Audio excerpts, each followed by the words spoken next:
A diversão parece não ter fim, um mundo mágico onde a brincadeira não tem hora para começar. Tudo o que importa para elas é estarem bem protegidas, bem cuidadas e com um longo sorriso no rosto. Essa é a fase mais delicada de nossas vidas, a infância.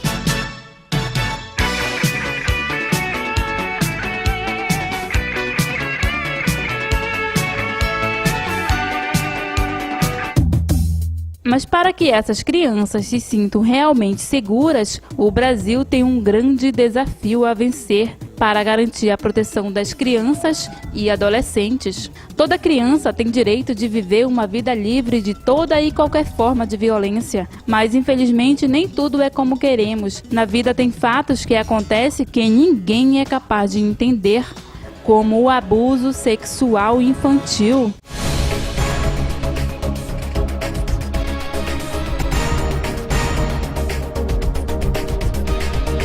Tem um ar muito forte aí nesse tema, porque ele fala sobre as crianças, né, os abusos que as crianças sofrem diariamente, por mais conhecidas ou não, sofrem, e a gente sente muito para quem presencia esse tipo de ato, né, até mesmo para quem vai denunciar, é difícil denunciar, então ver o que se passa na cabeça da criança, né, além de sofrer os abusos e tudo, ela fica com medo, ela fica com um certo medo digamos, do predador, que é o que alicia, até mesmo por palavras, né? Ele oferece alguma coisa.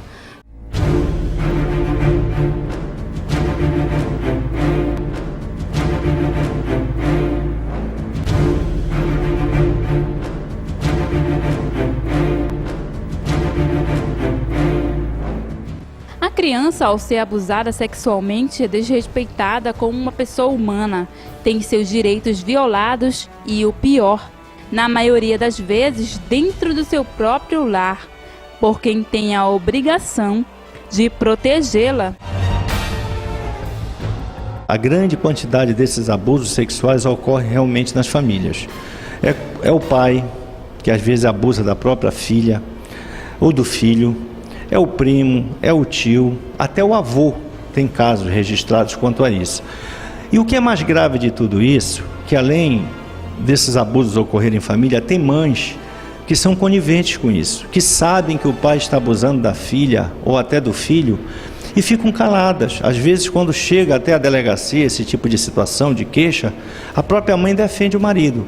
Então isso é muito triste realmente. A gente sabe que a maioria realmente ocorre nas famílias. As pesquisas mostram isso. Acontece muitas vezes, a própria família, no caso, empurra as crianças, né, para ficar pedindo. É quando começa, as meninazinhas ou os meninos vêm para a rua pedir e nesse caso aí começa a acontecer o aliciamento.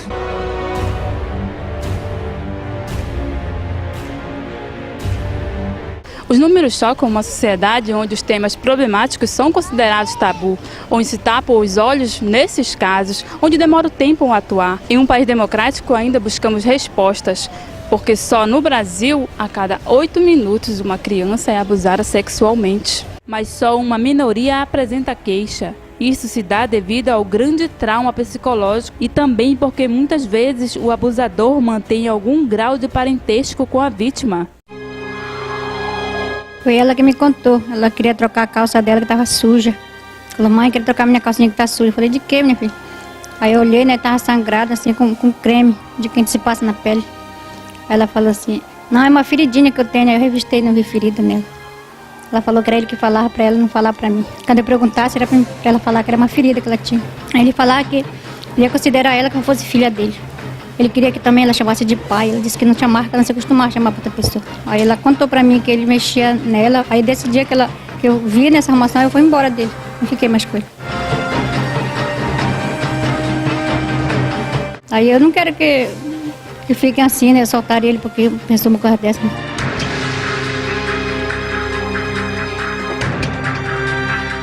O psiquiatra fala sobre os principais sinais que a criança pode mostrar, que podem ser observados pelos pais, professores ou outro cuidador da criança.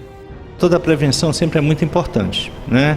A gente tem que estar conversando com os nossos filhos, mesmo criança, porque a gente acha que a criança a gente às vezes ignora, né, que a criança ela tem a sua inteligência, e se você conversar com ela de maneira direta, simples e objetiva, ela vai entender. E não uma vez, são várias vezes. Então eu acho assim, como é que você pode proteger seu filho? É do tempo dos nossos avós, vamos dizer assim, né? Aquela coisa de chegar com a sua filha e com seu filho e dizer: olha, não deixe nunca ninguém tocar nos seus órgãos sexuais. Isso é uma coisa que você tem sempre que falar para eles. E mostrar o que é o órgão sexual. O pintinho da criança, do menino, a vagina da menina, chama de florzinha, tudo bem. Mas mostrar para a criança, seja do gênero masculino ou feminino, que ninguém pode tocar nesses órgãos. E nem ficar alisando a criança, dizer: olha, não deixe ninguém estar todo o tempo passando a mão em você e também não beijar você. Independente de ser conhecido, de ser estranho, então, você grita mesmo, sabe, faça escândalo, mas não deixe fazer isso.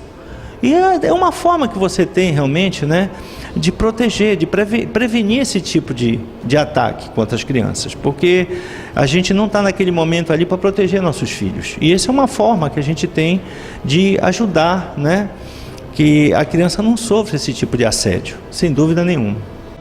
As marcadas consequências do abuso sexual podem ser físicas ou psicológicas. Geralmente ficam as duas. A médio e longo prazo, o que é que pode acontecer? Ela pode desenvolver uma depressão, um isolamento, uma ansiedade, uma fobia, um estresse pós-trauma.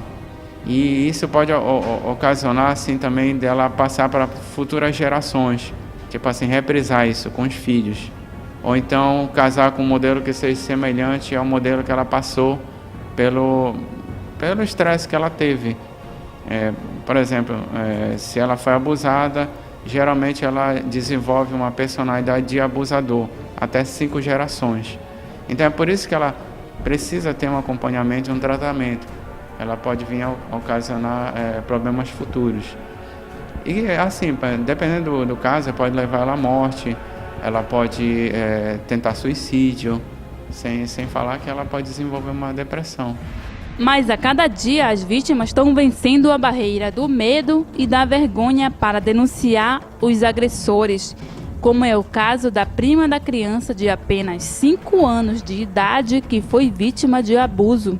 A ação que eu fiz, eu denunciei, né, o caso ao Conselho Tutelar, à polícia, e graças a Deus eu fui atendida imediatamente. A partir que foi a denúncia, o Conselho foi, né, verificou e trouxe a mãe, trouxe a criança, que atestaram lá que foi mesmo, como a mãe confessou a criança, porque se não fosse a criança confessar, nada disso tinha acontecido. Porque uma criança de 5 anos, ali acabou aquilo para ela, né? Acabou com a vida da criança. E agora o que vai acontecer? Ela vai crescer com trauma, e esse trauma, para se curar, não tem como curar um trauma desse.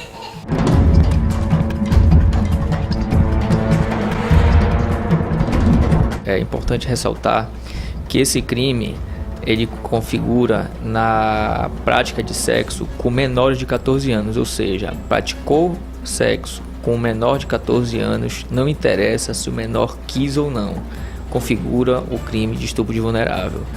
E ressalto, a pena é alta, a pena de 8 a 15 anos. E a gente está muito revoltado porque o que o delegado falou pra gente, que ele pode ser solto, ele não pode nem estar preso, porque já passou o flagrante. Como vai acontecer, eu acho que vão soltar ele. Foi feito um exame, deu positivo, tudo, que ele penetrou o pênis dele nela, foi estupro mesmo dele. A pessoa que souber que alguma criança sofreu alguma lesão ou alguma prática sexual, de imediato conduza essa criança até a delegacia para que nós possamos fazer o corpo de delito nela. Porque isso daí vai configurar que houve já com o laudo médico a prática do ato sexual em si. Não necessitaria nem de prova testemunhal, bastava o depoimento da criança e o exame de corpo de delito de que houve essa prática sexual com a criança, com a menor. E a gente está procurando justiça, né? Que seja feita justiça, para isso não ficar impune, porque não só acontece só com ela, acontece com muitas crianças, até mesmo aqui no município, e pai e mãe não tem coragem de denunciar isso. Eu acho muito errado do pai e da mãe deixar calado, botar como os panos ali em cima, né, para nada ser feito, para todo mundo ficar calado ali, para sentir vergonha. Não, a gente quer que isso tenha justiça. Lembre-se que você não está só. Se isso aconteceu com alguma criança que você conhece, busque ajuda especializada. Sempre se deve denunciar, porque, veja bem, todo crime que a gente descobre, tá, e que a gente não denuncia, a gente está sendo conivente com esse tipo de situação. Então a gente passa também, de maneira até direta ou indireta, a ser um criminoso. E quando você não denuncia, além de você também ser conivente com o erro, e você está errando, você está dando margem para que essa pessoa, esse criminoso, continue praticando crimes. Nós temos que denunciar, porque são crimes bárbaros e covardes. Tem que ser denunciado, sim. Não tenha medo, é hora de falar, de dar um basta. Vamos proteger nossas crianças.